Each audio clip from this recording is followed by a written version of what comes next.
Okay, we are live, but I'm letting it breathe just for a moment here while I bring on Facebook.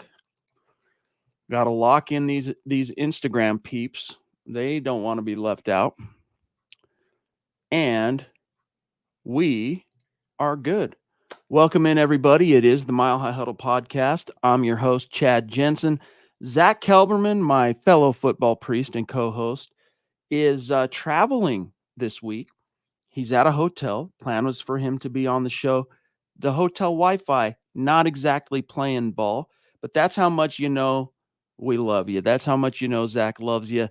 He's on vacation, and yet he still wants to be on the podcast. So word on the street from Zack, he's trying to make it work down in the lobby of his hotel. And as soon as he is able to get a solid connection, he is going to join us. But in the meantime, I'm here. Let's rock and roll some hellos. We got the Papa Bear, David McElrath, jumping in early with a generous super as he is wont to do. Thank you, David. You know we don't take that lightly. Very, very meaningful to us. Appreciate you, big dog. He's saying good evening to everybody. His hashtag game is still strong, and we got a new one. I'm seeing a new one here, Scott. 12-5, hashtag Buckham ×3, MHH for life, Denver Broncos for life, Bo Nix, Nix for 6. And now we got hashtag Bo Leave. Your hashtag game is strong, Papa Bear. I love it. Thank you, buddy. Great to see you. We got some early birds like Ostendorf in the house. What's up, big dog? Great to see you. Shiloh, what's up? Good to see you. I'll come back to it. David Yunkin, how you doing, bro? Hope you're hanging in there, my friend. Keep a stiff upper lip. Everybody here's got your back. Monica, great to see you. And Kevin Gray, I mean, we got the MBLEX test prep here to party, rock and roll. He's here to party all night long and part of every day. You seen that, Scott, from what is it from? Wanderlust, right?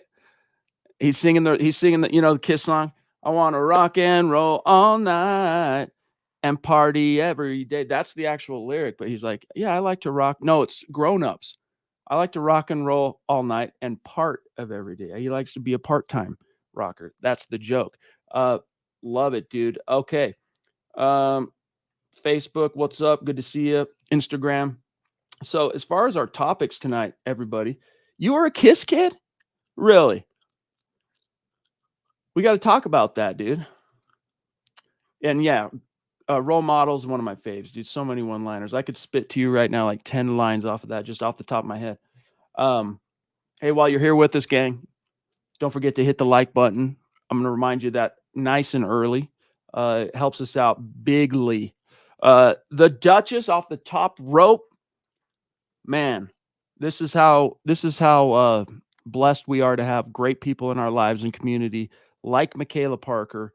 And seriously, thank you, Michaela. This is really, especially this time of year, we're at the bottom of June. That's the good news. I mean, we only have a few weeks left and then it's training camp. But this time of year, this really does go a long way. When I say helping us keep the lights on, that's no lie. So thank you. She says, from my boy and good friend flying solo, love you, dude. You know, I love you too. That's no lie. Can't wait to see you. I'm going to be out and about in Denver proper next weekend. If you want to come say hi, my band Bridge the Gap on Sunday, exactly a week from today. So I won't be on the podcast probably that night, but I'll be out and about in the Mile High City at a place called Ratio Beer Works, Bridge the Gap playing, and it's an early set. So guess what? If you guys want to come out and rock with Bridge the Gap, you're in Denver, you don't have to be like, oh, I'm working on Monday. I don't want to be at a club till 10 or 11 at night or whatever. We're going on, it's a festival. We're going on at 1 p.m. So come hang out. If you're interested in going, all the information's on the Bridge the Gap social media. Find it. And we'd love to see you there. And Michaela, punk rock might not be your speed, but you can come hang. It's a family affair. Trust on that. Yes, Michaela is an oasis in the dog days of the NFL summer. That's totally true, man. Like Scott and I, veterans, we've been doing this a long, long time. And it doesn't ever even begin to remotely even kind of feel like work till you get to about July. Then only just a little, though, only just a little. So, Michaela, love you. Seriously. Thank you, my friend. We're going to get to some content. We got We got Phil jumping in early too. Thank you, bro, on Facebook down in Tucson, proving the Broncos country is not a geographic location. It is, in fact, a state of being, baby. He's saying, good evening, Chad. Is the Rolling Stone gathering no moss? Carry on, Solo, brother. That's right. I'm a rough stone rolling down the mountain. And the hope is by the, rough edges and whatnot, by the time I get to the bottom, hopefully I'll be smoothed out. Right. That's the idea behind that particular metaphor. Great to see you, Phil. Thank you, buddy. So let's get to some content. And by the way, we're hoping that my boy Zach can get his Wi-Fi working at the hotel. He's working on it. I'm just double checking my text from him right now. He is working on it.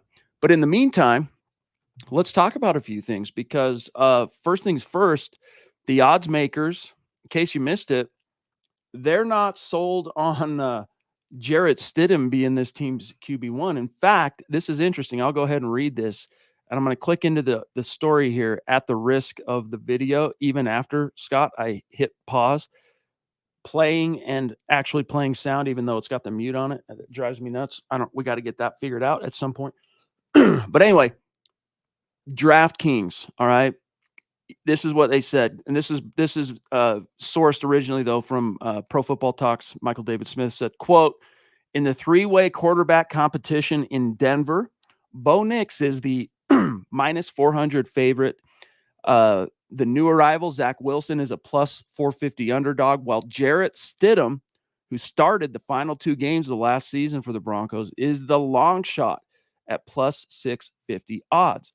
So in the wake of Mike Kliss at 9 News, for example, telling us that according to almost all, this is a direct quote, according to almost all media observers, Jarrett Stidham was the best quarterback of the offseason. How could he be possibly a long shot to win the QB1? Because if he's a long shot to win QB1, he's probably a long shot to make the roster. And I want to get into why. But first, I got to say what's up to Eric Young jumping in on a super chat. Eric, my dog, thank you. Seriously, he says, watch you guys live all the time. Never catch you live. Wanted to show love for my first action to you guys. Love the Broncos from Illinois. Dude, Eric, you're a prince. Seriously, this is why, like, Zach right now, he's on vacation. He's doing his thing. And he's still, like, scrambling, trying to figure out how to get his Wi-Fi working at this hotel because of people like you, Eric. So I just want you to know how much we appreciate you. And, hey, even if you're not able to catch us live, drop comments. I do read every single comment you guys drop on YouTube after the fact too. So anyway, thank you, big dog from Illinois. Rad. See, Broncos country. It's not a geographic location indeed. But let's get into some of the reasons here. We're going to talk more Kiss, you and I, Scott, a little bit later. The rock band, that is.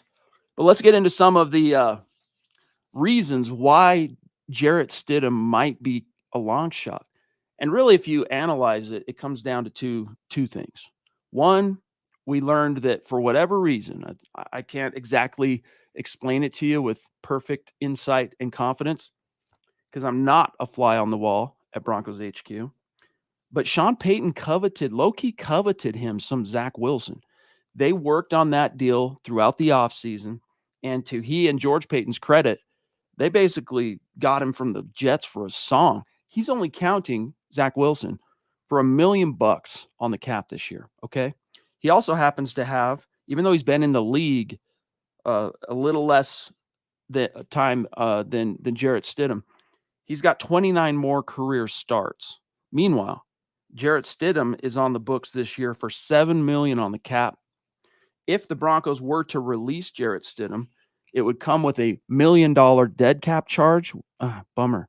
But they'd save $6 million on the salary cap. So that means Jarrett Stidham, he's not going to be the starting quarterback. I'm sorry to whoever those almost all media observers, but Jarrett Stidham is not going to be the starter. And if he's going to even be the backup, he's got to be $5 million better than Zach Wilson.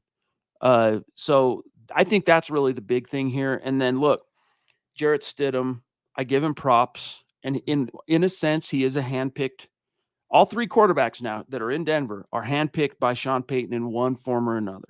In Stidham's case, he was a free agent, handpicked You're going to come in, be my backup, and I do see the potential for some starter ability down the road. Zach Wilson comes in, handpicked by Sean Payton via trade, and then, of course, Bo Nix is the true, like, fresh slate. I'm not having to clean up, a bad resume or rebuild a guy's confidence or, work miracles with anybody. I get to start from scratch with Bo Nix. He's the guy. And he also happens to be a 24-year-old rookie first-round pick who entered the NFL draft as literally the most experienced quarterback ever to declare for the draft. So all those signs point to Stidham not being the starter, to Nix being the starter. And then if it was, hey, if you guys can recall back in 2019 when Drew Lock was a rookie, and granted he wasn't a first-round pick, but he almost was. And all the mocks had the Broncos, by the way, if you guys remember, taking Drew Lock in the first round. John Elway liked him. But anyway, his rookie year, the offseason, do you remember the lay of the land? It was Joe Flacco. They decided to bring in Joe Flacco. Some kind of no-name journeyman guy, Brandon Allen. What's up, Albert? Good to see you, Mile High Dutchie. Give my best to Michelle. And then Drew Lock. So there weren't a lot of expectations on Drew Lock rookie year. Vic Fangio, that's his first year as head coach. Not the most vociferous when it comes to handing out praise to anybody, unless your name's Teddy Bridgewater, for what it's worth. But, hey, coach, how'd Drew do today in OTAs? How'd Drew do today in training camp? It's like, he's figuring it out. He's bumping his head. He's got this to work on, that to work on. You're not hearing that about Bo Nix, right? Everything you hear about Bo Nix, whether it's from Sean Payton, the offensive coordinator, Joe Lombardi, the quarterbacks coach, Davis Webb, the veterans in the locker room, it's nothing but straight praise. So in other words, he hasn't done anything to set himself back or to disabuse the Broncos of the idea that we feel pretty confident if we invest this number 12 overall pick in Bo Nix, we feel pretty confident that we can have him ready to go week 1 as our starter. No setbacks in that regard. So interesting, right? A little bit interesting. Let's see what y'all think in a few more hellos. JD, should Payton have been listed in the top 10 coaches? I don't know. I don't really care. Those offseason lists, they're ubiquitous and they're completely arbitrary. Monica said, I honestly think Sean Payton is going to throw Bo into the lion's den to definitely see his true potential. Exactly. Look, you don't draft a 24-year-old quarterback in the first round unless you mean to play him right away. You don't have time, dude. You don't have time to go through the let's do the Aaron Rodgers thing and have him hold a clipboard for 3 years, or even Jordan Love. Like, you just don't have time for that when they're 24. Zach Wilson's been in the league since 2021. He's the same age as Bo Nix. For context, you got to get him on the grass ASAP. So I agree with you on that, Monica. That is for show. Let me see here real quick. Right on. Michelle says right back at you. Awesome. Much love and respect. Taylor jumping in with the super chat. One of our regulars and a dear member of our super chat superstar community. Much love and respect to you, Taylor. Says Bo is the only one that makes sense to start. Zach Wilson should be cut and make room for another position that's needed to keep on the team. See, and that's what I'm telling you right now. I'm not so sure he's the guy that gets cut. Now, he had the most inconsistent offseason of the 3 quarterbacks, but when we're talking, my partner, Zach, he would beg to differ with what I'm about to say.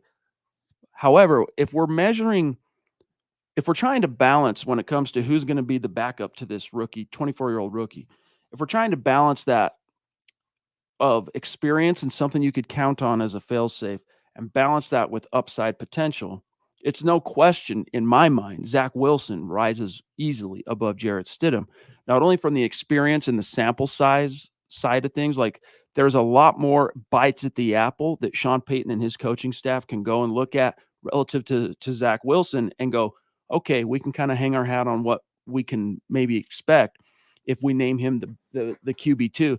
Jarrett Stidham, exactly 4 career NFL starts, and we all witnessed up close last year 2 of them to close out the season, and it was modestly more in line. It was modestly better than Russ in terms of efficiency, ball coming out on time, not taking those ridiculous sacks, but it was missing one big thing.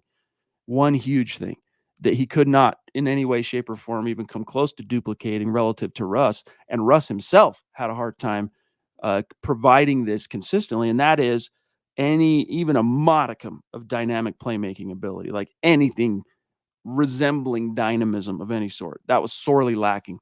And that's because he's just not that kind of a quarterback. He's got to have everything perfect for him to even kind of show anything remotely approaching explosiveness. Whereas Zach Wilson, you get him under the wing of a venerated quarterback whisperer like Sean Payton, and that arm and that talent. I mean, I'm not trying to be blinded by his busted draft pedigree as a former number 2 overall pick, but there is a reason why he went number 2 overall, and he does have a big arm. And that's one of the consistent things you heard throughout the offseason, people in person, people I talked to, is, from an just arm talent. There's a lot more to playing quarterback, we know, right, than arm talent. But from just a pure arm talent perspective, it was him that was jumping off the field, so to speak, right? Like, he was the guy you go, ooh, look at that, zip, zip, zip, boom. But he's missing so many of the other things, and the hope is obviously that Sean Payton can help him put together those things. But when you compare him to Jarrett Stidham, again, I'm going to remind you, Taylor, $7 million cap hit this year. Zach Wilson, $1 million. So you got to be a lot better than him if you are Jarrett Stidham. You can't just be a little bit better than Zach Wilson. You got to be a lot better. But it's going to be Bo. It's going to be Bo. Appreciate you, Taylor. Yeah, I know. This is what Scott's saying too in the background. I know.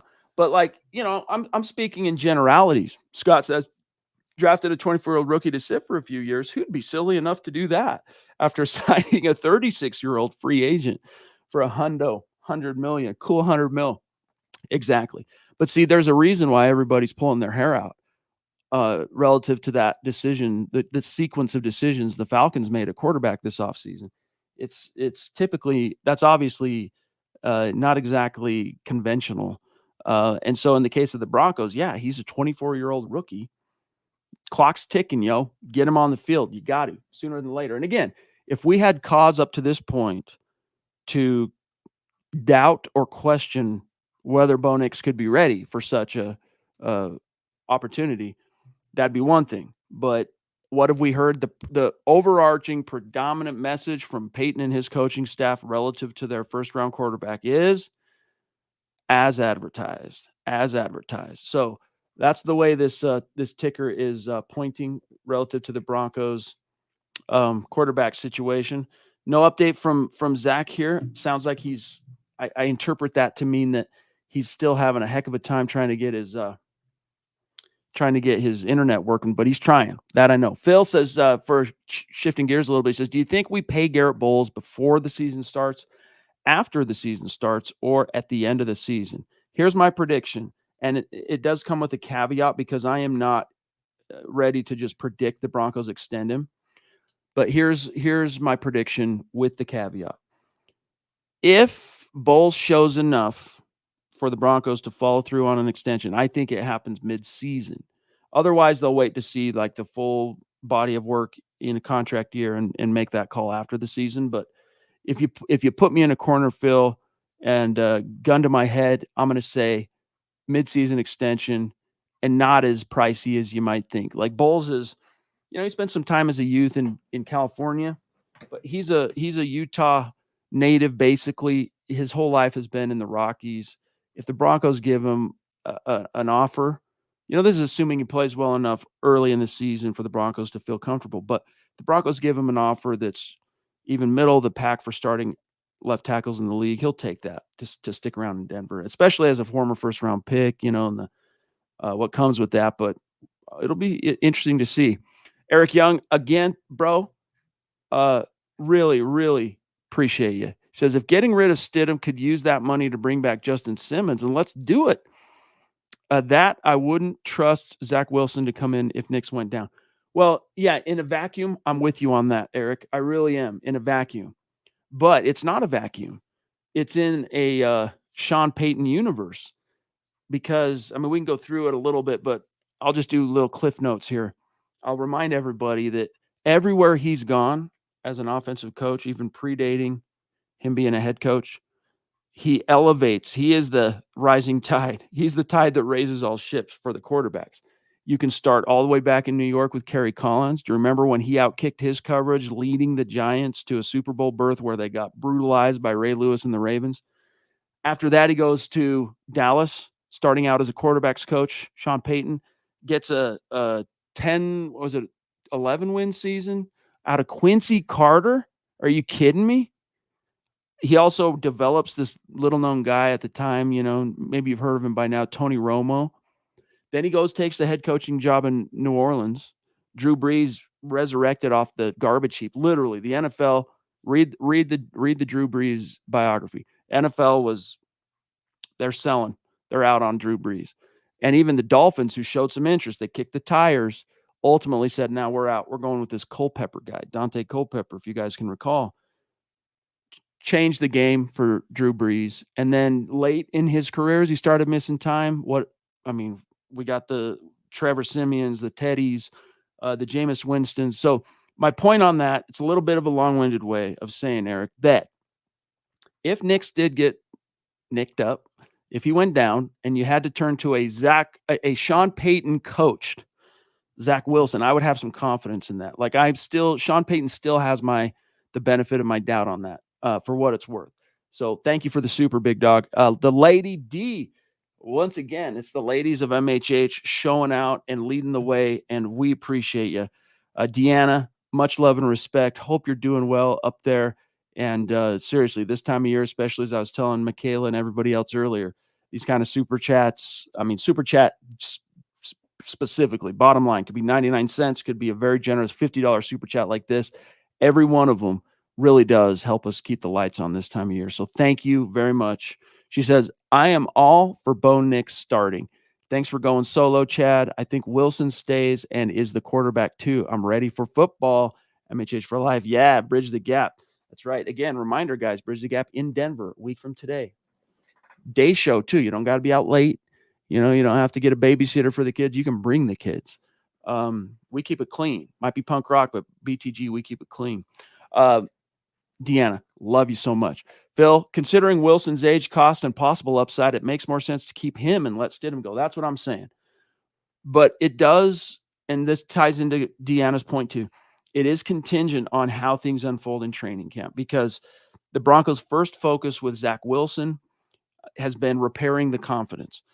It's a mighty fall to go from the former number 2 overall pick, who is the franchise's future, to being replaced by a future Hall of Famer in Aaron Rodgers, and then dealt away a year later for a song and a cheeseburger.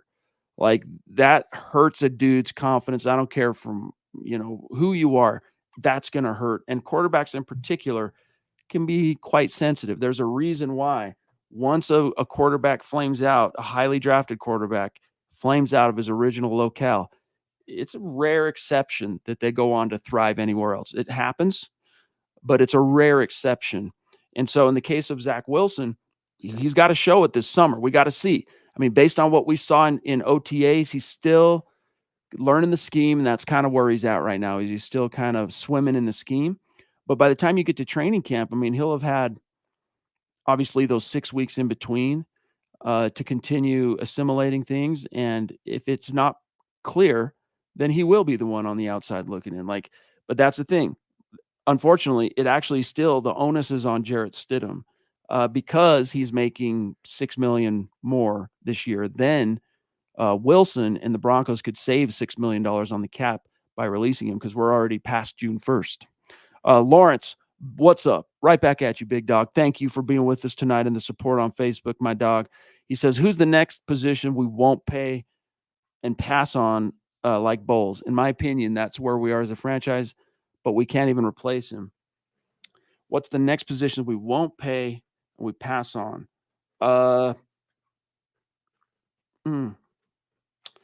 Probably receiver comes to mind.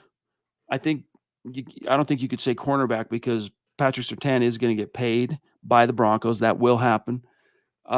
Probably receiver, unless one of these guys, you look at the history of Sean Payton, and he, at the different kind of eras he had a long tenure.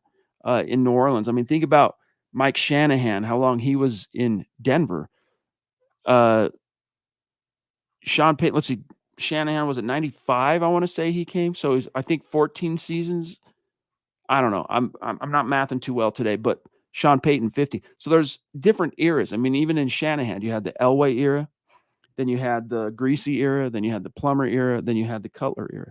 In Payton's case, it was one long Drew Brees era, but it was kind of broken up in terms of NFL relevance and the role players. So you had the Marcus Colston era, right? And you need if a true X who has a phenomenal bond with your quarterback reveals himself, and the hope here obviously is that that's going to be Cortland Sutton, but that's remains to be seen. That's a commodity that, especially for a young quarterback, if he gets that bond and it's showing itself on the field via production, you don't want to turn your nose up at that. So it could be a wide receiver that ends up getting a payday in the not too distant future. But the Broncos, when's the last time they really paid a receiver? It would be Sutton and Tim Patrick. And you could argue in both cases it kind of blew up in their faces, right? Because Sutton got hurt. Tim Patrick got hurt. You basically haven't seen Tim Patrick play it down since he got $30 million from the Broncos. 95 through 08 Shanahan. So that's 14 seasons, right? Or does it actually shake out? Yeah, 14. Keith, what's up, brother? So with Bo as QB1, who's the top producing target and which player gets the biggest bump with Nix at the helm? So I don't want to make it sound like, the Broncos are going to be starting a rookie that gives you like Peyton Manning-esque tide that raises all ships. But with Nix as the quarterback, everybody's stock is on the rise that is a key role player on offense. And I think that the primary beneficiary is going to be whoever that X is. And it's going to probably be Sutton. But I could see Marvin Mims, as long as he doesn't struggle with ball security issues, I could see Marvin Mims going from, think about how dynamic that cat is. Again, before he had that 2 giveaway performance in week 5 against the Jets, he was on pace for well over 1,000 yards with Russ in a scheme that was, it was a very low volume passing scheme. He was on pace for over 1,000 before he ended up in the doghouse.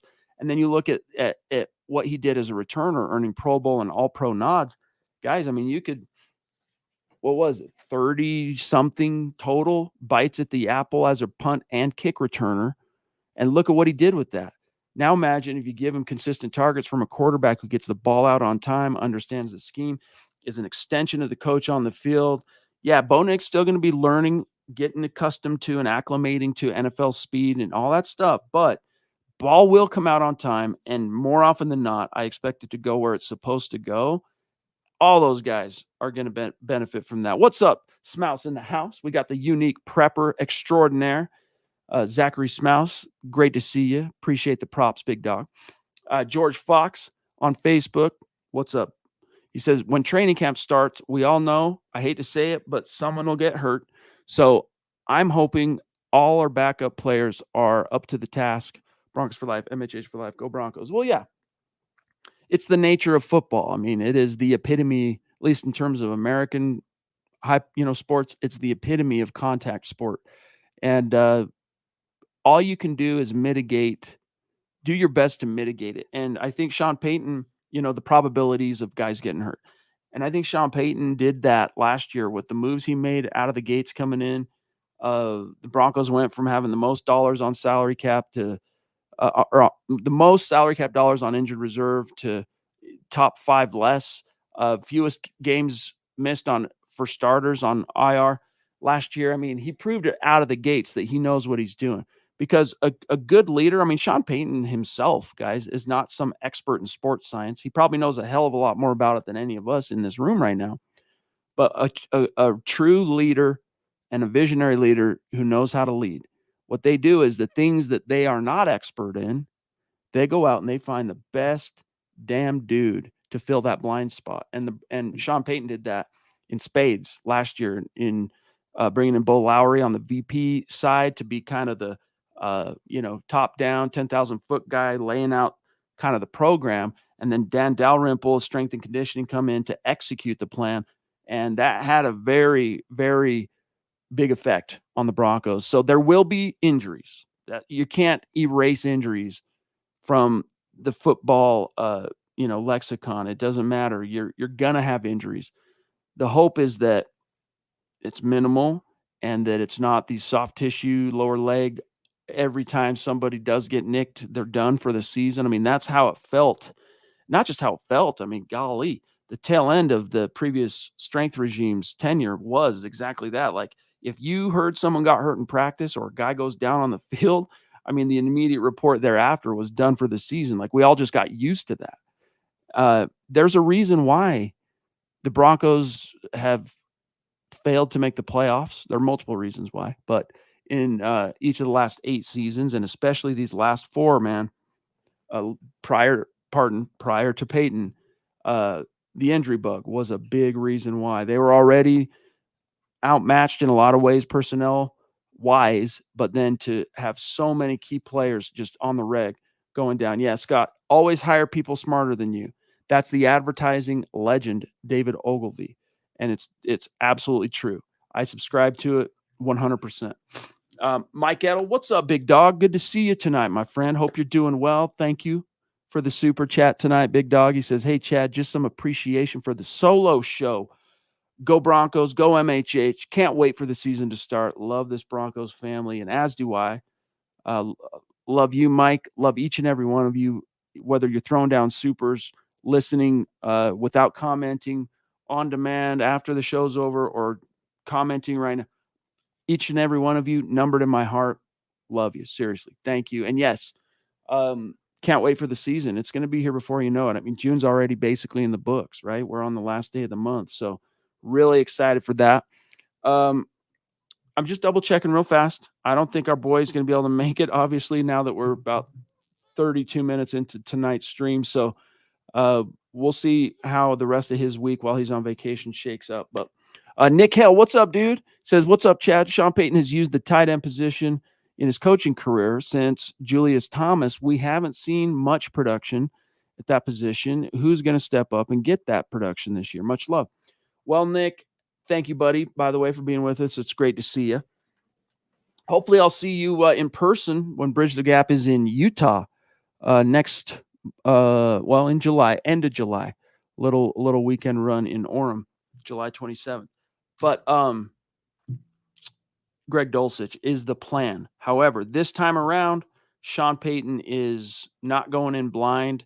I mean, because look, Greg Dulcich's plight with the injury bug, let's face it, that began long before Sean Payton arrived in his new strength and conditioning and sports science, nutritional crew that came with him.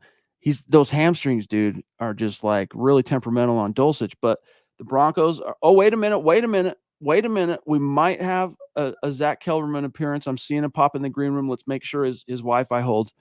But Greg Dulcich, they're quietly optimistic that he's going to be good to go. And if you look at his numbers, guys, very few bites at the apple as a rookie before he got hurt, but the bites that he had, he gives you some bang for the buck. So that's my first, that's the first guy I look to be that tight end that can put up some receiving production. But they got a guy they're grooming behind him just in case in Lucas Kroll, who checks a lot of those same boxes as Dulcich. Not quite as just dynamic and explosive, but checks a lot of those same boxes. It sure as heck isn't going to be Adam Troutman. So if it's not Dulcich, it's going to be Kroll. Trust on that. Lawrence says, does the joint practices prove that we need more preseason games? No. What's up? Look, here he is, Zack Kelberman in the house. Guys, I am so sorry once again, Chad, Scott, so sorry. I'm in a hotel. My Wi-Fi is awful. I've tried different rooms, lobbies. My connection, I think, is holding up. I might be a little distorted, but best we're going to get for now. Hope everyone is doing good. Chad, what are we talking about tonight? So far, so good, though. Looks fine, bro. You're coming through. Perfect. Everybody knows the lay of the land. I brought them up to speed on what could be going on with your Wi-Fi at the hotel and whatnot. But we're just talking about tight ends. We had a comment here at this very moment, anyway, talking about who's going to be the main guy this year, we haven't had a productive tight end receiving wise since Julius. Who's it going to be? And the Broncos hope it's Dulcich, but they have a backup plan. Absolutely. It's Lucas Krull. I heard you talk about him for a second there. I think you and I are two of the bigger Lucas Krull truthers. And just because of the small sample size and his length and his size and what he can do in the red zone, we all remember that Russell Wilson touchdown. They need more of those big body possession receivers. I don't care if you're a wide receiver or tight end or running back for that matter, someone who has strong hands and can catch the football in crunch time. That to me is Lucas Krull. And he can stay healthy, which is a plus. True. And then there's this from Lawrence, which we didn't fully flesh out. Does the joint practices prove that we need more preseason games? Because traditionally, Zach, obviously it was 4 preseason games. Yeah. The pandemic cut it down to 3. What's your answer for Lawrence? Well, I kind of ate crow because of the Nathaniel Hackett era when they didn't believe in practicing and playing their starters in the preseason. I thought, okay, they can get by. They don't need that toughening up. Well, I think they do need toughening up. I don't know, Lawrence, that there's a correlation between joint practices and more preseason games. I just think teams like to practice against other players, different players than their own, different schemes, and just getting some fresh air, so to speak. Yes. Scott says, I think it proves coaches would rather have more joint practices. That's probably true. Games. Yeah, I agree. Yeah, you're probably right on that. Yep. Ostendorf jumping in with a super chat. Bro, thank you, Todd. I always feel like just a special thrill when you throw down a super, just because you're in the chat every single night, and it's a signal to us we're on the right track. We're doing something right. He says, which edge rusher is the first to double-digit sacks? Zach, to me, it's no-brainer. Health allowed. That's the asterisk in this case. Assuming good health, to me, it's Baron Browning. Yeah, he has the most potential for sure, the highest ceiling. But Nick Bonito, to me, Chad, is going to be like a streaky player in terms of sacks are going to come in bunches for him. And he looked like he was going to be something last season in his second year. Maybe in year 3, he takes that leap. Baron Browning's the betting favor, but don't discount Nick Bonito getting to, the 10 threshold. Ostendorf. That's easy for me to remember, bro. That's actually easy for me to remember. Ostendorf. I'll remember that. Thank you for clarifying. That's kind of stuff is important to us. And everyone hates it, Zach, when like someone kind of gets your name wrong, right? Even if it's in spelling, like someone spells Zach, in your case, hey, Z-A-C, or hey, Z-A-C-H, you're kind of like, ugh. Zach. No. I'm not Zach. Exactly. I may be Zachary, but I'm not Zach. Anyway, appreciate the clarity on that, my dog. Appreciate you, Todd. Keith, the thing with Bridge the Gap wants to know if we're coming to Montana. So Bridge the Gap, it's just a passion project. It's something I do for fun. A lot of dudes in this chat right now, maybe you go out and you hunt and you fish or you camp or you have some kind of hobby. That's what mine is. And it just so happens to be that we kind of have an audience and fans and people listening and following. And so there's a little bit of a demand. So for us, we're like busy. We got families, we got careers, we got things cooking. We'll play a few shows in the summer when it's slow for me. And that's it. That's really all you can ever expect from Bridge the Gap. So we'll try to, make our way up to Montana. You'll have to tell us where the haps are though, my friend, where we need to go. Lady D jumping in, Zach, with her second top rope super chat of the evening, because she's the bomb.com. And she's saying, welcome in, Zach. So glad you made it. Super excited to get to the football season. I do like the extra practices. Shows the different schemes. Love you guys. MHH for life. Zach.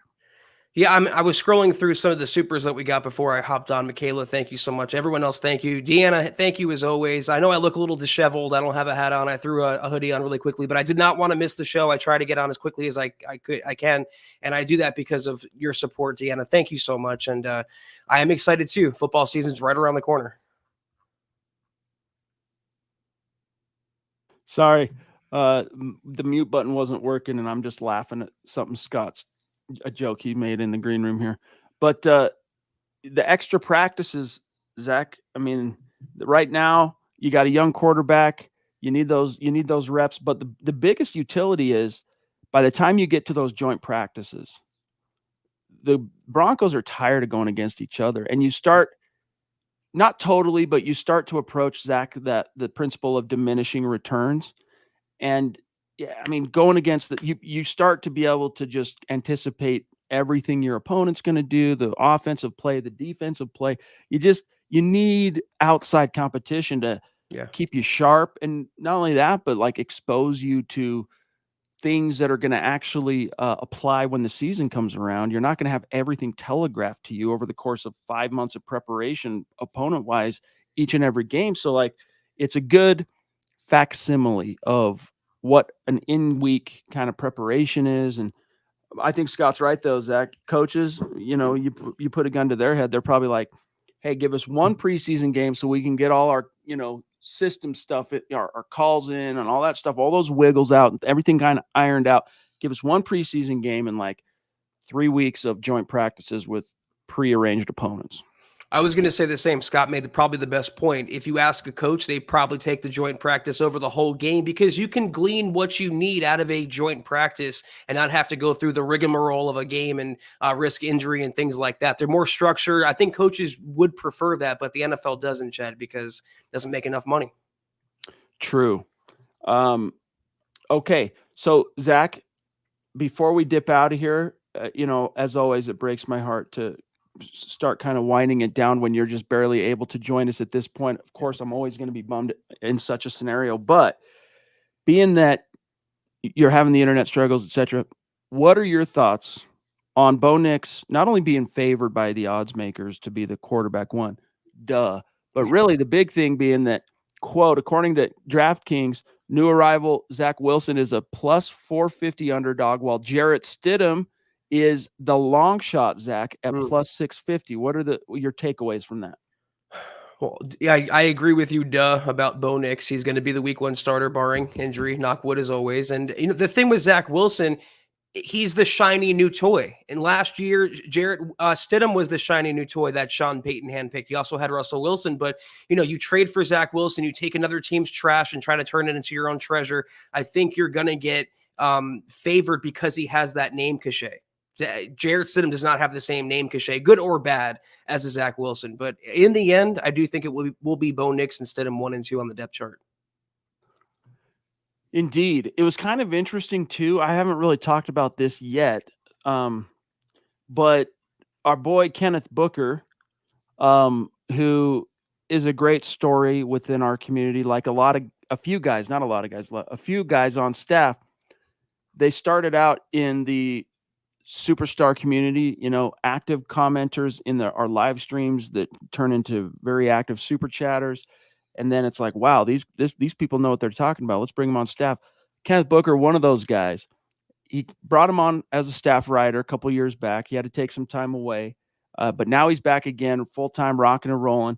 And his latest article here, Zach, is Jordan Palmer.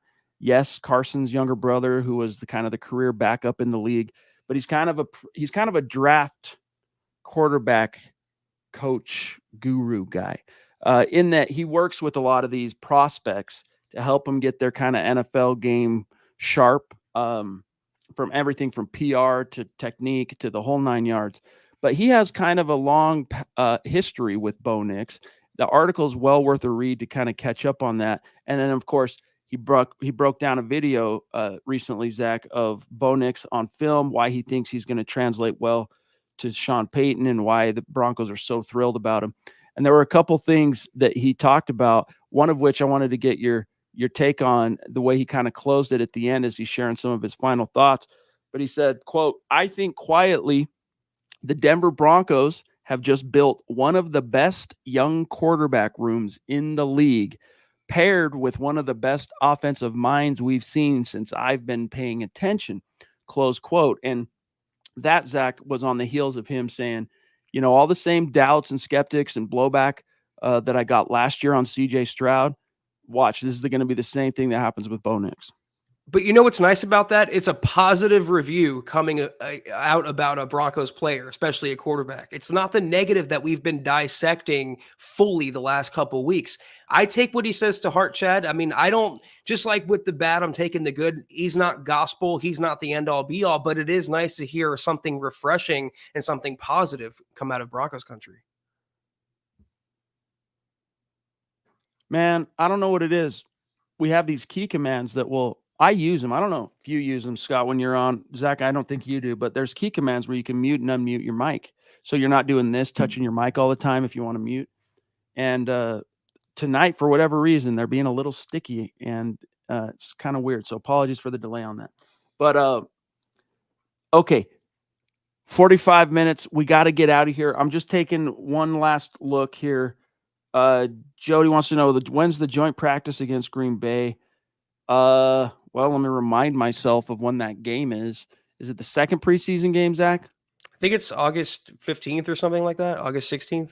Okay, so the game itself is the 18th. So yeah, it's going to be the 15th. See, this is why Kelberman makes the big bucks. You know what I'm saying? Like, dude, steel trap. Nothing escapes this cat. So there you go, Jody. And thank you for being with us. Let me just see one last thing. My shirt, Lawrence. Lebowski 2024. This aggression will not stand, man. That's who I'm declaring for this year. Okay. I'm going to write him in on the ticket. Jeffrey Lebowski, aka the dude. This aggression will not stand, man. That's what it is. It's a joke, you know. It's my favorite movie of all time, though. Behind Star Wars, if we can break it down by genre, we're not going to do that. Star Wars, Lebowski. Those are my two favorite movies. Zach, was there anything else? I know you, of course, you know, kind of botched by the Wi-Fi thing, but were there any topics you wanted to get to tonight that we haven't touched on? What haven't we covered since Thursday? That's what I'm kind of thinking to myself. Well, honestly, here's the bottom line, dude. By way of news, nothing. There's tons of analysis at milehighhuddle.com. Lots of things we could riff off. Like if we were just starting from scratch right now on an episode, there's a few articles I could bring up. We could break down from the dudes, different things that have published over the weekend. But as far as news, nada. It's pretty dry right now. I mean, there is the Jonas Griffith sending a message to Russell Wilson about the Week 2 contest, Chad. That's true. That's true. I'll give a spoiler alert. Jonas Griffith says he wants to pick off Russell Wilson in that game. He's looking forward to it. So I hope that happens for his sake and for the Broncos' sake. Yeah. And you know what's weird about that is that came out of a singular radio appearance on the new drive, right? The 104.3 The Fan, the drive that I think most people in the Denver market will always remember is D-Mac and Big Al, right? But then they broke that up. Big Al left and D-Mac, they tried a few different co-hosts with him, and then out of the blue, D-Mac gone. So they kind of reset the drive, and right now it's Philip Lindsay as the former player, you know, guy, and Zach By, who's a great dude. Zach By also been working. He used to do the show with Stokely. So on their show, they had Jonas Griffith early last week. I want to say it was like Monday, bro. And Keith Cummings had an article for us breaking down some of the things he said in that same conversation, which had nothing to do with I want to pick off Russ. For whatever reason, he could have chosen to also break that down, but he didn't. And then like 4 days later, all of a sudden exploding across the internet, Zach, is aggregation of what he also said about picking off Russ. But I don't think it was said in any kind of mean-spirited way. It's just like, yeah, I want to pick him off. You know, of course, if I'm on the field, I want to get him. Exactly. Mano a mano. It's every man for themselves. And this is the quote really quickly from Jonas Griffith, quote, "I'm really excited, obviously, for any game I get to play in. But you see that one, you're excited to go out there and beat the Steelers. First of all, it's a good organization. I want to pick off Russ for sure. I think that would be really cool just to pick him off and get the victory first and foremost." So yeah, a little lighthearted banter, nothing to write home about, but I do like, Chad, that the players have that game circled like we all do. This mouse is a bane of my existence. Is it the bane? No, but you see these little buttons on the side. So like if you're clicking, right? If you even, these are forward and backward, as if you're on your internet tab, if you go back, right, or forward, if you have a forward option. So if I just glance it wrong, dude, it just like backs me out of the stream. So apologies for that, guys. But love each and every one of you. We got a few messages for you, and then we're gonna dip on out of here. Yeah, thank you all for tuning in. My apologies again for hopping in kind of late, but that was the Mile High Huddle podcast. If you're not doing so, please follow us on Twitter at the MHH Pod. You can follow the main account on Twitter at Mile High Huddle, Chad at Chad and Jensen, myself at Kelberman NFL, and Scott, our producer, at Scout Kennedy. If you guys want some merch like we're rocking each and every podcast, check out mhhmerch.com and get you some. If you haven't yet, please drop us a like at facebook.com/Mile High Huddle Pod. You can find us on Instagram at mile_high_huddle. If you're listening on Apple Podcasts, make sure you're leaving your football priest a 5-star review for a chance to win some of that merch each and every single month. But if anything, y'all, please subscribe, like, and share this video and every video you see on the MHH channel. It really helps us grow and reach more Broncos fans, just like y'all. Hey, we've got an 11th hour super chat from Jordan Tatum jumping in. Thank you for that. Really appreciate you. So we'll grab this before we go. Of course, we don't ever leave a stream until we've gotten every super chat. What's your Sean Payton train exit sign? For example, if the Broncos lose the first 2 games and end with a losing record, I'm out on Payton. Maybe if insane player development, you finish 8-9, but sell out and get these 2. Okay, so I guess what he's saying is, at what point does Sean Payton lose the benefit of your doubt? Well, first of all, Sean Payton has at least 1, if not 2 more years of rock solid job security. Nothing's happening to him, first and foremost. Second of all, for me, Jordan, it's less about the record and wins and losses and more about Bo Nix and the development of the rookie quarterback. If by the end of the season, the Broncos might be out of playoff contention, but Bo Nix looks like he's it, I am all in on Sean Payton. If by the end of the year that Bo Nix is not getting it and is looking like he's not progressing at all from week 1, I'm not out on Sean Payton, but I might be tampering those Sean Payton is a genius and guru expectations a little bit. So it's all about Bo Nix, Jordan, in the end. Yeah. I mean, look, dude, here's the thing, Jordan. Sean Payton came in, inherited a 5-win team, a veteran quarterback losing sand by the minute, and despite a 1-5 start, still improved over the previous season by 3 wins. Yeah. So he knows what he's doing, and he shook up the universe. He shook up his universe, kind of bending everything more to his will. And so I think you're going to see it look a lot better. There will be some bumps in the road, but I'm not telling you guys don't expect wins, don't hope for wins. It's the NFL. Okay. But like Zach said, I can live with an 8-9 finish if Bo Nix is your starter all year long. I would have a much harder time swallowing that if it's Jarrett Stidham or Zach Wilson for the first 6 weeks. Yeah. And then, Bo Nix and all that. So I just have a lot more trust that Sean Payton knows which way the wind blows. It'll be Bo Nix. But he needs Bo Nix out there, not only to put those dubs, Zach, in the standings, but show ownership that I actually believe in the guy. You gave me the rope to go draft my guy. I believe in him. He's playing. And if you're Sean Payton, an 8-9 finish relative to ownership is not that much farther down, Zach, the priority list of a 11-win season in terms of what it means relative to his future. And he's not getting fired. The only way he's getting fired, Zach, is if something unforeseen happens, like a skeleton comes out of the closet week 3, like Gruden style or something that just tanks him. Otherwise, he's here for the long haul.